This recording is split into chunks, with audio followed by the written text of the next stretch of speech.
John B. Wilkes, John St. Helen, David E. George. These names are not as well known as the infamous assassin conspiracy theorists say may have used them as aliases. John Wilkes Booth. The bloody conflict that was the Civil War was coming to an end when Booth, an actor and Confederacy zealot, shot President Abraham Lincoln, who was watching a play with his wife at Ford's Theater in Washington, D.C. on April 14, 1860. Lincoln died the next day. In a time before the Secret Service, Booth escaped.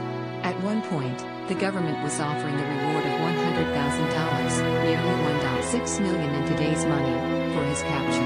Union soldiers finally caught up with the fugitive at a Virginia farm where they shot and killed Booth on April 26, 1865. And so the established and accepted history goes. But for a few, including some of his descendants, there is another timeline in which Booth lives on for years after he murdered the 16th. Depending on the theory and alias, he lived in India, Tennessee, Texas, and Oklahoma. In one account, his body was mummified and sold to a traveling circus, which toured the country for decades, before it went missing. However, unlike other conspiracies, there is a possible way to end the speculation.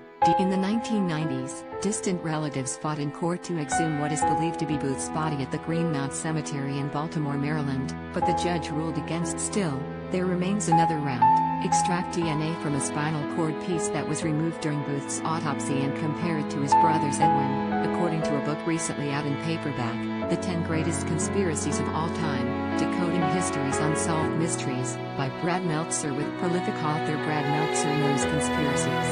His thrillers and non-fiction books, which are based on painstaking research, have won him fans, including Bill Clinton and George W. Bush. The former presidents helped him with research for his 2006 thriller, The Book of Fate, which had as part of its plot a code devised by Thomas Jefferson. That book led to his first show on history after the head of the channel Read It. Meltzer recalled how he pitched examining an enduring mystery, where is the cornerstone that was placed when the White House was being built. To this day, no one knows where it is. Meltzer told Com. Out of his obsession with this arcane history, Decoded premiered in late 2010 and ran for 2 seasons. The book, The 10 Greatest Conspiracies of All Time, was an outgrowth. With his many books and a second show called Lost History on the same channel, people started to tell Meltzer their story. I got a phone call one day, he recalled. It was the Booth's family lawyer regarding proof that the actor had lived for many years after the assassination. Meltzer was intrigued. Nobody gets crazier emails than me. Nobody, he said, adding that at one book signing someone brought the Holy Grail to him to authentic. While 99% of the stories are out there, he explained there is the wonders. For some of the Booth family, the lore that has been passed down generation after generation is that he escaped the Union Army. This story was also part of why a lawsuit for the exhumation was filed, to ensure there wasn't a stranger in the family plot. Joanne Hugh, a distant relative, told Scalawagon in 27 Booth reportedly got hurt while fleeing after he shot Lincoln. He leapt from the box to the stage, 11 feet below, according to the book, landed hard and possibly broke his leg. Racing south on horseback, Booth stopped to have Dr. Samuel Mudd tend to his leg. It was here that some say Booth took the first step toward assuming a brand new identity, shaving his mustache and maybe even coloring his hair. According to he was officially on the run. Continuing on to Virginia, Booth ended up at a farm in Port Royal where Union soldiers. He refused to surrender, was shot and hauled out of the barn. Booth, who was born on May 10, 1838, died at the age of 26 on April 26, 1860. Nate Arloke, who has spent years looking into Booth, does not believe that he was killed that day. Rather, it was expedient for a country in turmoil, not only from the overwhelming death and destruction from the Civil War but also in shock over Lincoln's assassination, for it to be Booth. The war was over, but the Confederacy was still alive in spirit. Arloke contends that Booth wasn't at the farm when the Union arrived. If that was the case, Meltzer looks at a theory of who it could have been. Captain J. Boyd, a Confederate soldier in the 6th Tennessee Infantry, according to his service record at the National Archives in Washington, D.C. He was also a Union spy, and a photo revealed that Boyd happened to resemble Booth.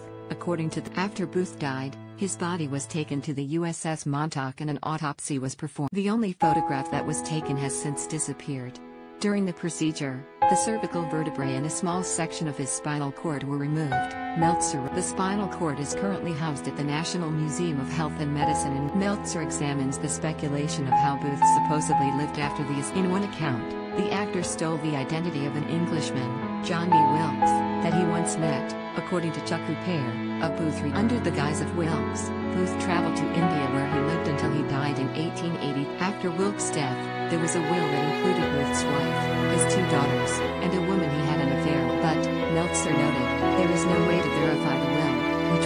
suicide.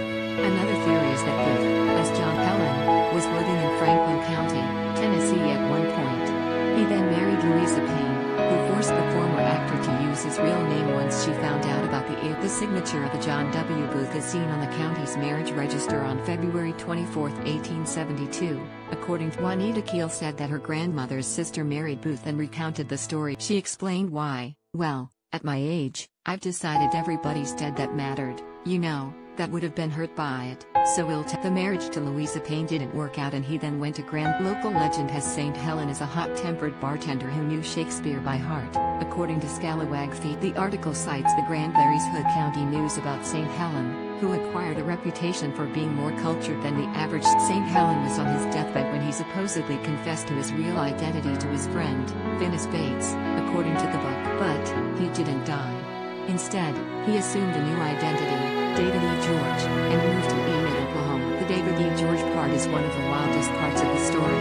Meltzer wrote the man committed suicide by drinking arsenic. The arsenic, combined with his embalming fluids, mummified his body. Bates was the one who identified the body, which the authorities then turned over to Bates, who wrote a book called The Escape and Suicide of John Wilkes Booth.